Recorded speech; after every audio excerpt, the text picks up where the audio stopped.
Don't stop your loving, just stop the loving. No, not for nothing. They don't wanna see me love you. No, not on something. What is the deal, beautiful people? It's your boy Ramon, Lifestyles Defined. Let's talk about keeping your computer running fast, running nice, running efficient. Your computer, your laptop, your tablet, your Windows tablet, that is, your Surface, whatever that is. Every now and then, things tend to slow down, and there are some very easy steps that you can do to keep them running or to get them running back the way they're supposed to.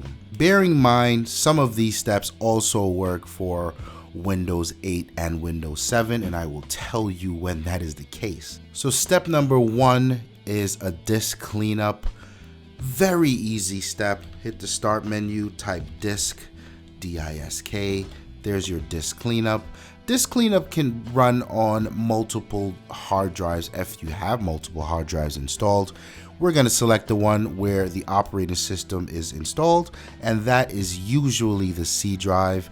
So what this does is it does a good job at scanning the operating system and finding the crud, the old temp files and whatnot that you need to delete. So if we look at it here, you see we've got things like temporary internet files. We've got system queued error reporting. All of this stuff, like, we really don't need to know what all of this stuff is. Just check it. If it's here, it's safe enough to get rid of. And I want you to pay close attention to the recycling bin, right? Because a lot of people think just because you drop something in the recycling bin doesn't necessarily means that you free up space. See, the recycling bin is designed in such a way where you can remove it from your site, and it's sort of that halfway line into when you want to get rid of it. So you can go in there and you can right click on anything and restore it easily from where you deleted it, but it's still taking up space on your computer. So remember, you got to empty the recycling bin as well. And when you're done here, hit OK. I would check a lot of these things off as much as possible. Hit OK, and that cleans it all out. It even gives you a total amount of space you saved here. Now, the reason you don't see me with a big space saving is because I recently run it. I run it pretty often. I usually run this about once a month. You guys may want to run it every 3 months or so. Now, there's also a deeper version of this. So let's hit the cleanup system file settings, and you'll see it'll run through the entire thing again, but it won't take too long. Once that is done, it'll pop up the same menu, but you'll notice a lot more options. Things like backups that you have running on your PC, old backups and things like that, old Windows update files, and just useless. A lot of useless stuff will actually show up here, and you can get rid of it. And you hit OK, and it says, are you sure this is what you want to do? And you say, yes, I know what I'm doing. And boom, that's it. Much space saved. Now, the interesting part here is you'll be shocked. If you've never run this or you haven't done it in a while, don't be surprised when you see something like 15, 20, 30 gigs of space being reclaimed to your hard drive. You hear people say, man, I don't know where my space is going. This is one of those tools that'll get you your space back and just keep things running smoothly. Another great tool is the hard drive scan. So if we open up the File Explorer, we go over to this PC, and we'll see our number of drives here.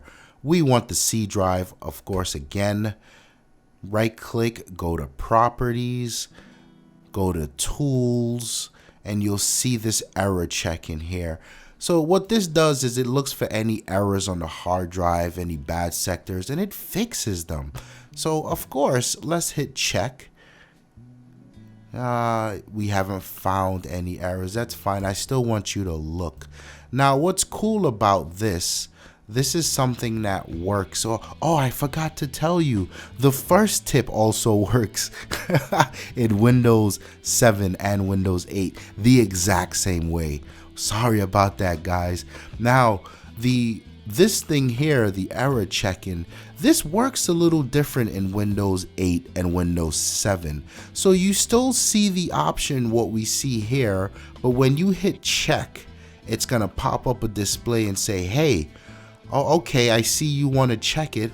I'm gonna need to restart. Is that okay with you? And you say yes, and it restarts and it runs all of the error checking real time. You'll see a black screen with a bunch of text scrolling, and don't be shocked if it takes a while, right?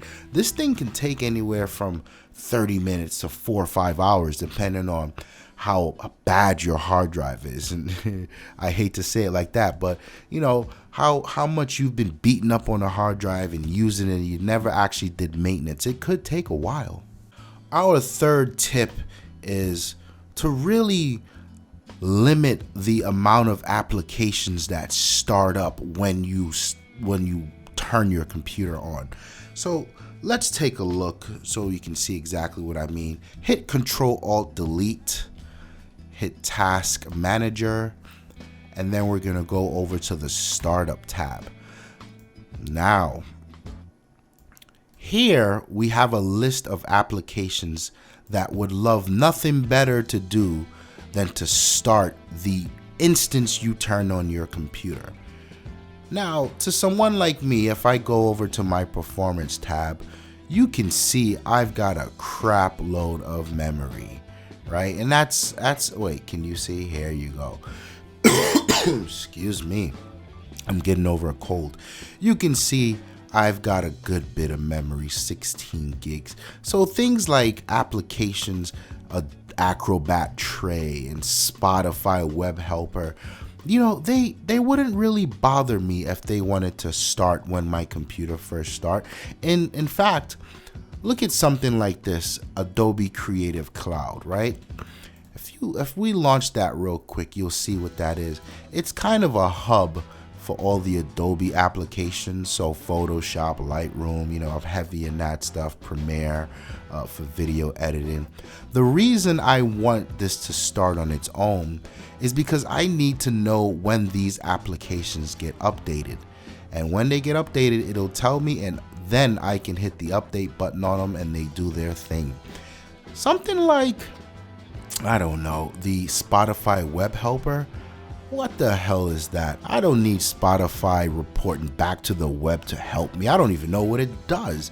So what I want to do is right click on it. Right now it's enabled. So what I would do is right click on it and select disable. No, Spotify, you cannot launch when I turn on my computer.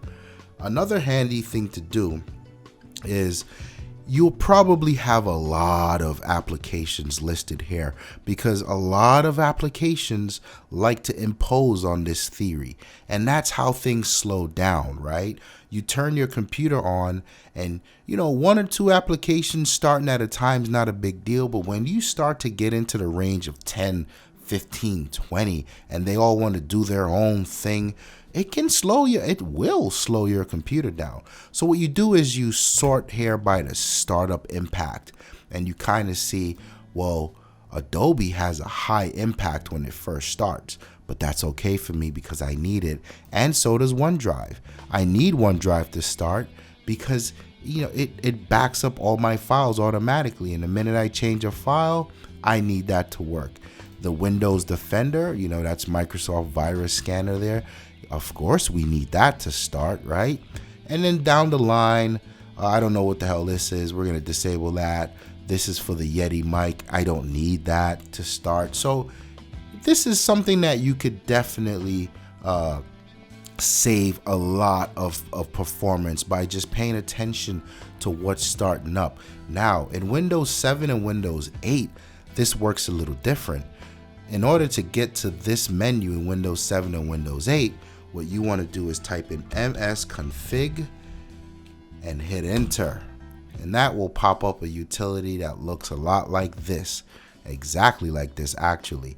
And then you go over to the Startup tab and you'll see the list. Now, in Windows 10, it's a little different, right? In Windows 10, it's saying to manage these items, you need to do it from the Task Manager, which is why we went Control-Alt-Delete. But in the other versions of Windows, you'll see those applications right here, and you can toggle and untoggle them, simple as pie. The last and probably most dramatic tip I'm going to give you is to simply refresh or reset the PC. Now, I don't mean start over from scratch and erase all your files, because that's sort of what we had to do in the Windows 7 world, right? That was called reformatting, and every so often you would do it just to keep things running smooth. And you know, there's some validity to restarting from a brand new Windows install. Everything is just so lean, it runs so nice, and it can be a pain because you got to restore all your files, and that takes a lot of time. So what Microsoft did, starting from Windows 8, now we have the ability to sort of refresh the operating system with minimal effort. So if we click start and type reset, you're gonna see reset this PC. Let's click on that. And then here it says, if your PC isn't running well, resetting it might help. So again, you see Microsoft really, they built this concept in mind for those of us who run into problems from time to time and want to keep things fresh. And then it says this lets you choose to keep your files or remove them, and then reinstalls Windows. So if we hit get started, we'll get this prompt right here. You don't want to do remove everything, not yet at least. We'll talk about that in a different video. I'll do a video when all hell breaks loose, when everything goes wrong. How do we start over? What do we do? But for now, you want to select the option keep my files. And what keep my files does is it reinstalls Windows, yes, from the start, but it keeps your files, your music, your documents, your pictures exactly where you have them. It even keeps the programs installed. How dope is that? Now, depending on how fast your PC is, this can take anywhere from 20 minutes to about an hour, maybe even longer if you've got an older PC. So there you have it. 4 easy tips to keep your PC, your Windows 10 and Windows 7 or Windows 8 PC running nice and clean. What I would recommend is you make a checklist and put these 4 tips on your checklist to run, I would say every 3 months, every 3 to 4 months. You call that your maintenance. One Saturday morning or Sunday afternoon, you sit down in front of the PC and you just go through these steps one by one, and you know they'll keep you up and running. I hope you guys enjoyed the video. Hit that like button if you did. Don't forget to subscribe to the channel. We got plenty more content coming, and do me a favor, join the conversation below in the comment section. It's your boy Ramon. I'm out of here. Peace. Into the sun.